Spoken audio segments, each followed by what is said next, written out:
নির্বাচনের রোডম্যাপ ঘোষণায় দেরি হলে সরকারের উদ্দেশ্য নিয়ে প্রশ্ন উঠবে, বলছেন মির্জা ফখরুল। প্রধান উপদেষ্টা জবাবদিহি করেন না, মিষ্টি হাসি দিয়ে বিদায় করে দেন, বলছেন মান্না।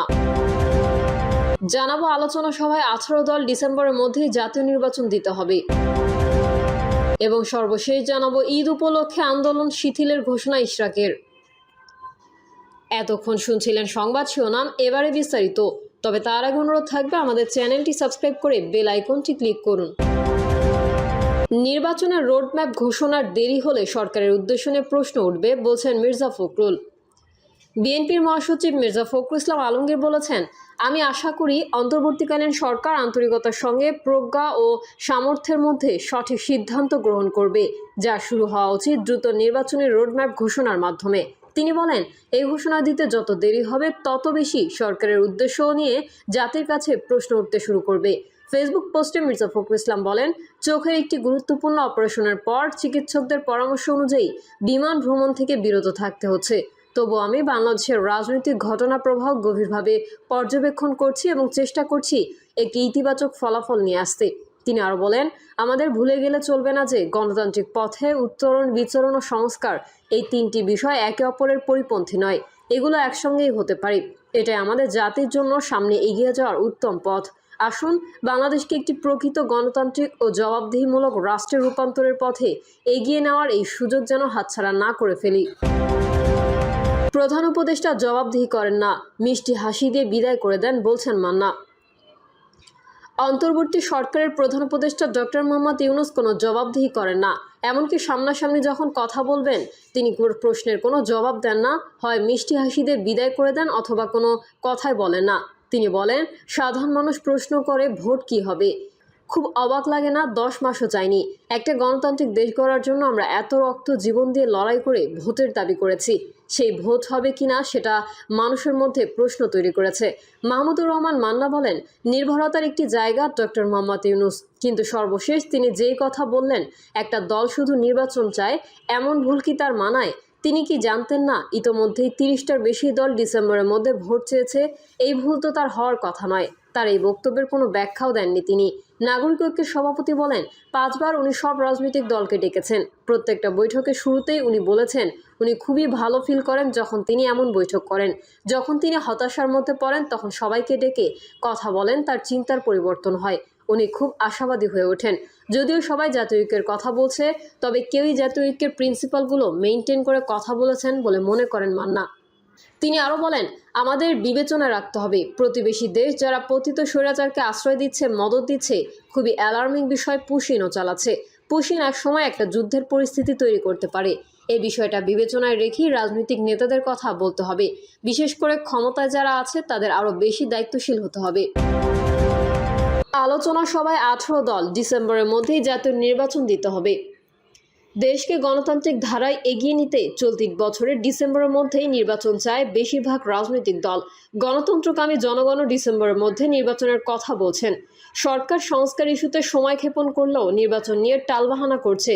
অথচ বর্তমান পরিস্থিতিতে বাংলাদেশের সবচেয়ে বড় সংস্কার হবে জাতীয় নির্বাচন। অবিলম্বে অন্তর্বর্তী সরকারকে নির্বাচনের সুনির্দিষ্ট রোডম্যাপ ঘোষণা করতে হবে। জনগণের প্রত্যাশিত ও কাঙ্ক্ষিত ভোটের উদ্যোগ নিতে হবে। তা না হলে জনগণকে সঙ্গে নিয়ে রাজনৈতিক দলগুলো কঠোর কর্মসূচি ঘোষণা করবে। মঙ্গলবার ঢাকা রিপোর্টার্স ইউনিটিতে গণ অধিকার পরিষদের উদ্যোগে গণহত্যার বিচার, রাষ্ট্র সংস্কার ও নির্বাচনের রোডম্যাপ শীর্ষক আলোচনা সভায় বক্তারা এই কথা বলেন। এতে বিএনপি সহ 18টি রাজনৈতিক দলের শীর্ষ নেতারা বক্তব্য দেন।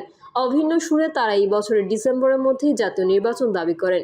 বিএনপি স্থায়ী কমিটির সদস্য সালাউদ্দিন আহমেদ বলেন, এখন জাতীয়ভাবে সংস্কার, বিচার ও নির্বাচন নিয়ে বেশি আলোচনা হচ্ছে।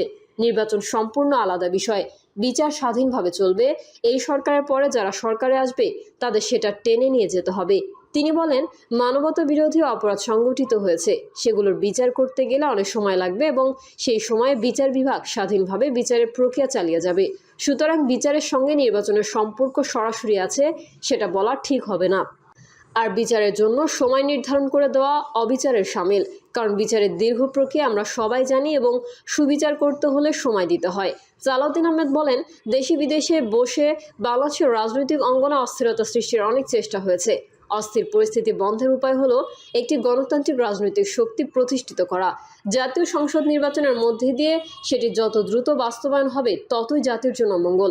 প্রধান উপদেষ্টা কোনো জবাবদিহি করেন না, মিষ্টি হাসি দিয়ে বিদায় দেন। মান্না সভায় নাগরিক ঐক্যের সভাপতি মাহমুদুর রহমান মান্না বলেন, একটি মাত্র রাজনৈতিক দল নির্বাচন চায়। এই বক্তব্যের বিষয়ে প্রধান উপদেষ্টা কোনো ব্যাখ্যা দেননি। মোহাম্মদ ইউনূস কোনো জবাবদিহি করেন না। সামনাসামনি প্রশ্ন করলে অধিকাংশ ক্ষেত্রে তিনি প্রশ্নের জবাব না দিয়ে মিষ্টি একটা হাসি দিয়ে বিদায় করে দেন অথবা কোনো কথাই বলেন না। মান্না বলেন, ডিসেম্বরের আগে একটি মাত্র দল নির্বাচন চায়, এমন একটা ভুল করে কি করে প্রফেসর ইউনূসের জন্য সঙ্গত? এটা কি মানায় তার কাছে? উনি জানতেনই না যে একটারও বেশি প্রায় 29টা দল ইতোমধ্যে ডিসেম্বরের মধ্যে ভোট চেয়েছে। এই ভুল তো তার হওয়ার কথা নয়। উনি কোনো ব্যাখ্যা দেননি। তিনি বলেন, প্রধান উপদেষ্টা 4-5 বার বিভিন্ন রাজনৈতিক দলের সঙ্গে, দলের নেতাদের সঙ্গে বৈঠক করেছেন। রাজনীতিবিদদের সঙ্গে কথা বললে তিনি আশাবাদী হয়ে ওঠেন, কিন্তু সেখানে রাষ্ট্র সংস্কার, গণতন্ত্র কিংবা নির্বাচনের বিষয়ে কোনো কথা বলেননি। জামাত ইসলামের মতো দল জুন নয় ফেব্রুয়ারিতে নির্বাচনের কথা বলেছে। মেজর কোনো রাজনৈতিক দল জুনে নির্বাচনের কথা বলছে না। তাহলে জুনের মতো একটা প্রতিকূল আবহাওয়ার মধ্যে তারা ভোটের কথা বলছেন কেন? নির্বাচন নিয়ে যেখানে রাজনৈতিক উত্তেজনা চরমে, সেখানে এই ধরনের অস্পষ্টতা হতাশাজনক। নির্বাচনে জনগণকে ক্ষমতায়িত করার একমাত্র পথ পার্থ। বাংলাদেশ জাতীয় পার্টির চেয়ারম্যান আন্দালিব রহমান পার্থ বলেন, নির্বাচন দিলেই সব সমস্যার সমাধান হবে না, কিন্তু নির্বাচনই জনগণকে ক্ষমতায়িত করার একমাত্র পথ। নির্বাচনই বাংলাদেশের সবচেয়ে বড় সংস্কার, আর বাকি সব সংস্কার সেটা সময়ের ব্যাপার। নির্বাচন প্রসঙ্গে প্রধান উপদেষ্টাকে উদ্দেশ্য করে তিনি বলেন, ডিসেম্বরে নির্বাচনের কথা আমরা বলিনি। আমরা বলেছি আপনার সেই ওয়াদা আপনি রাখেন। আমাদের মুখ থেকে ডিসেম্বরের কথা আসেনি। প্রশ্ন রেখে তিনি বলেন, আজকে কেন আর্মির ভাবে কথা বলতে হয়? আর্মির সঙ্গে দূরত্ব কে সৃষ্টি করেছে? রাজনৈতিক দলের সঙ্গে তো দূরত্ব সৃষ্টি করেছে। আজকে করিডোরের কথা শুনে কনফিউশন কেন? আমরা তো কনফিউশন করি নাই, কনফিউশন আপনি নিয়ে আসছেন। সভাপতির বক্তব্যে গণ অধিকার পরিষদের সভাপতি নুরুল হক নূর বলেন, বিচার ও সংস্কারকে নির্বাচনের মুখোমুখি করে নির্বাচন পেছানোর কোনো সুযোগ নেই। কিছু দল নির্বাচন পেছাতে চাচ্ছে শুধু তাদের দলকে সুসংগঠিত করতে এবং দলীয় লোকজনকে সরকারের বিভিন্ন জায়গায় বসাতে। ঈদ উপলক্ষে আন্দোলন শিথিলের ঘোষণা ইশরাকের। আসন্ন ঈদুল আজহাকে সামনে রেখে ঢাকা দক্ষিণ সিটি কর্পোরেশনের মেয়র হিসেবে শপথের দাবিতে চলমান আন্দোলন আপাতত শিথিলের ঘোষণা দিয়েছেন বিএনপি নেতা ইঞ্জিনিয়ার ইশরাক হোসেন। ইশরাক হোসেন বলেন, ঈদ সামনে রেখে আজ থেকে আন্দোলন শিথিল থাকবে, তবে দাবি আদায় না হলে আবারও আন্দোলন। অনতিবিলম্বে শপথ আয়োজন করা না হলে ঢাকাবাসীকে সঙ্গে নিয়ে শপথ আয়োজন করা হবে। মেয়রের চেয়ারে কে বসবে তা নির্ধারণ করবেন দক্ষিণের বাসিন্দারা।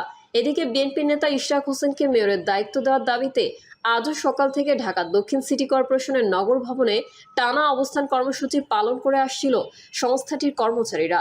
এর সঙ্গে ঢাকাবাসীর ব্যানারে নগর ভবনে একত্রিত হয়েছিলেন ইশরাকের অনুসারীরা। তারা মূল ফটক আটকানোর পাশাপাশি ডিএসসিসির সব বিভাগের অফিস গেটে তালা ঝুলিয়ে রাখে। ফলে আজও বন্ধ ছিল সব সেবা কার্যক্রম। তাদের আন্দোলনের ফলে গেল 15 মে থেকে নগর ভবন থেকে দেওয়া সব নাগরিক সেবা বন্ধ।